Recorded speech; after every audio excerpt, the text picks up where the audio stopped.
안녕하세요. 파채원희입니다. 굿모닝입니다. 요즘에는 아침에 일찍 녹음하려고 노력하고 있습니다. 오늘도 1% 부자의 법칙, 사이토 히토리의 책 4장 자신의 지혜를 남에게 가르쳐주라 중에 운 좋은 사람은 부탁도 많이 받는다 편을 읽어드리겠습니다. 운 좋은 사람은 부탁도 많이 받는다. 회전 현상에 따라 연속적으로 발생하는 좋은 일. 세상에는 가속의 법칙 말고도 회전 현상이라는 것이 있다. 회전 현상이란 사람이 하나의 방향을 향해 가면 좋은 일이 잇따라 발생, 마치 돌이 구르듯 목표를 향해 전진할 수 있게 되는 것을 말한다. 회전 현상이 시작되면 자신에게 이익이 되는 일에 계속 부풀려진다. 가속의 법칙에 따라 목표를 향해 가는 속도가 빨라진과 동시에 자신의 상황에 도움이 되는 일이 계속 굴러 들어오기 때문에 놀라울 정도의 빠른 속도로 소망이 이루어진다. 회전 현상은 적극적인 사람에게만 일어나는 현상이다. 따라서 부정적인 생각을 한다거나 다른 사람과 의논을 해서는 안 된다. 내 집을 마련하고 싶지만 현재 수입으로는 아무래도 무리겠지. 이처럼 소극적인 생각을 한 사람에게는 회전 현상이 나타나지 않는다. 무엇보다 내 집 마련이 절실해. 어떻게든 집을 사고야 말겠어. 이 같은 결심이 서면 그 목표의 실현을 위해 어떻게 해야 좋은지에 대해서만 생각을 집중시킨다. 목표와 끈을 연결해 팽팽하게 잡아야 당겨야 한다는 점을 늘 명심해야 한다. 가속의 법칙과 회전 현상이 동시에 발생. 적극적으로 방법을 모색하기 시작하면 머리가 풀 가동하면서 그 해답을 이끌어내준다. 왜냐하면 집을 마련하겠다는 생각은 신의 아이디어이기 때문이다. 신의 아이디어로 시작된 일은 진행 과정에서도 계속 신으로부터 아이디어가 제공된다. 노력하거나 기합을 넣을 필요는 없다. 긴장을 풀고 틈나는 대로 다음과 같이 표현한다. 해서 안 되는 일은 없어. 하지 않으면 이룰 수 없는 거야. 그 결과 다음에 필요한 아이디어가 저절로 떠오른다. 돈이 없다고 해서 돈이 없기 때문에 집을 구입할 수 없어 라고 말해서는 안 된다. 만일 자신도 모르게 그렇게 중얼거렸다면 즉각 다음과 같이 덧붙인다. 하지만 나는 풍족해. 마음껏 먹을 수 있으니까. 그리고 지금 살고 있는 집에는 TV도 있고 냉장고도 있어. 나는 행복해. 이는 풍족한 말이다. 풍족한 말은 그 사람을 풍족하게 만들어준다. 풍족한 말을 입 밖으로 표현하면 얼굴도 풍족한 모습을 띈다. 점점 풍족한 생각으로 상태로 변해가는 가속의 법칙과 회전 현상이 시작되는 것이다. 인생은 좋을 때도 있고 나쁠 때도 있다는 말은 거짓말. 다음과 같은 말을 하는 사람도 있다. 인생은 좋을 때도 있고 나쁠 때도 있는 거야. 너무 쉽게 보면 안 돼. 왠지 자신에게 엄격한 멋진 말처럼 들리지만 사실은 전혀 그렇지 않다. 이렇게 말하는 사람은 부모로부터 집이나 가게 등을 물려받은 경우일 가능성이 크다. 즉, 편하게 살고 있으면서 말은 정반대로 하는 것이다. 이래서는 행동과 말에 상호 모순이 발생하기 때문에 무슨 일을 해도 뜻대로 풀리지 않는다. 행동과 말이 모순되어도 좋은 경우는 다음과 같다. 즉 정말 힘든 생활을 하는 사람이 나는 행복해, 나는 풍족해 라고 말하는 경우다. 이 같은 모습은 언젠가 그 사람을 정말 행복하게 만들어준다. 운이 좋아지면 부탁을 많이 받게 된다. 의뢰하는 것을 보면 미래와 장래를 알 수 있다. 운이 좋아지면 다른 사람들로부터 의뢰가 갑자기 증가한다. 그렇다고 중요한 의뢰가 들어오는 것은 아니다. 부탁이 있습니다. 약간의 도움을 청하고 싶은데요. 다른 사람이 자신을 이용하고자 부탁을 한다고 생각하는 사람은 견해를 조금만 바꾸어 보라. 회사든 학교든 지역이든 다른 사람이 편한 마음으로 부탁해 올 수 있다는 것은 정녕 행복한 일이 아닐 수 없다. 더구나 다른 사람의 부탁을 즐기는 사람은 풍요롭고 행복한 삶을 살 수 있다. 사실 다른 사람으로부터 받는 부탁은 자신의 미래나 장래가 구체적으로 표현된 모습이다. 대체로 미래란 사람이 접근해가는 것이라고 생각하는 경우가 많다. 하지만 미래는 정령 파도와도 같이 저쪽에서 내 자신에게 다가온다.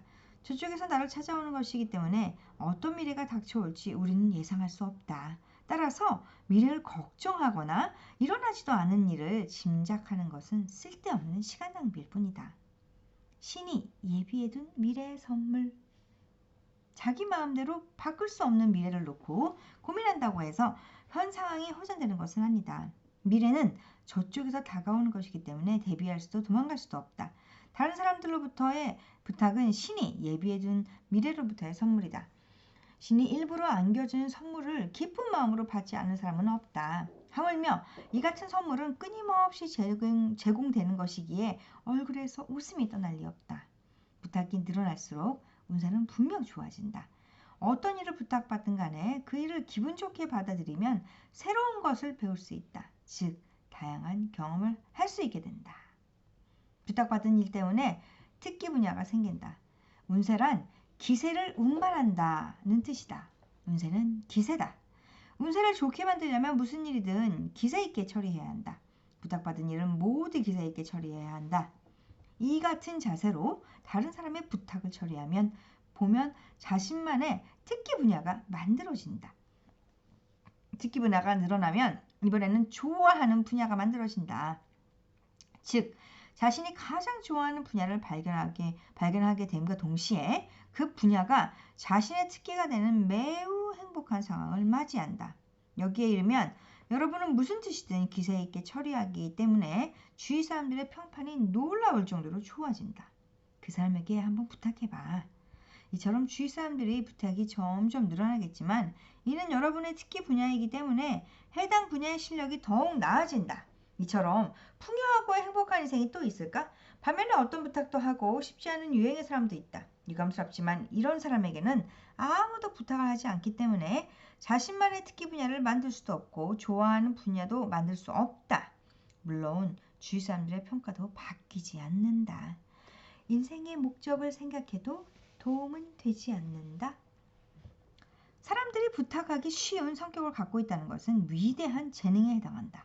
그리고 인상이 좋은 사람은 부탁하기 쉬운 사람이 되어 점점 행복해진다. 너는 어떤 사람이 되고 싶으니? 누구나 어린 시절에 부모님이나 학교 선생님으로부터 이런 질문을 받은 적이 있을 것이다. 하지만 이는 별 의미가 없다. 늘 웃는 인상만 유지하면 그것으로 충분하다. 미간을 활짝 펴고 제3의 눈을 한껏 열어두면 어느 순간 풍요롭고 행복한 길이 눈앞에 펼쳐진다. 나는 왜 살고 있는 것일까? 이처럼 고민을 하는 것은 시간납니다. 여러분이 부모라면 자녀에게 이 같은 질문을 던져서는 안 된다. 사실 이런 질문을 던진다고 해도 아이는 그 의미를 제대로 이해하지 못한다. 안정환처럼 뛰어난 축구선수가 될 거야. 서태지처럼 멋진 가수가 될 거야. 고작해야 이런 대답이 돌아올 뿐이다. 세상에 어떤 직업과 어떤 일이 존재하는지조차 제대로 이해하지 못하고 있기 때문이다. 그보다는 확실하게 대답할 수 있는 아이로 기르는 것이 중요하다. 어떤 상황에서도 네 하고 대답할 수 있도록 가르치면 더 이상 필요한 것은 없다. 단 신경을 써야 할 점은 네가 아니라는 것이다. 네는 마지못해 억지로 대답하는 듯한 느낌을 주기 때문에 바람직하지 않다. 당사자는 그렇게 생각하지 않더라도 듣는 사람에게는 그렇게 들린다. 확실한 대답은 네가 아니라 네다. 네! 라는 대답은 제3의 눈과 마찬가지로 주위 사람들이 부탁하기 쉬운 사람으로 보이게 하는 효과가 있다. 밝고 활기찬 목소리로 네! 하고 대답하는 아이들에게는 주위에서 끊임없이 부탁이 들어온다. 부탁을 많이 받는 아이의 장래는 장밋빛이다. 오늘은 여기까지 읽어드리는 게 아니고 더 읽어야 되네요. 마음먹기에 따라 인상이 달라진다.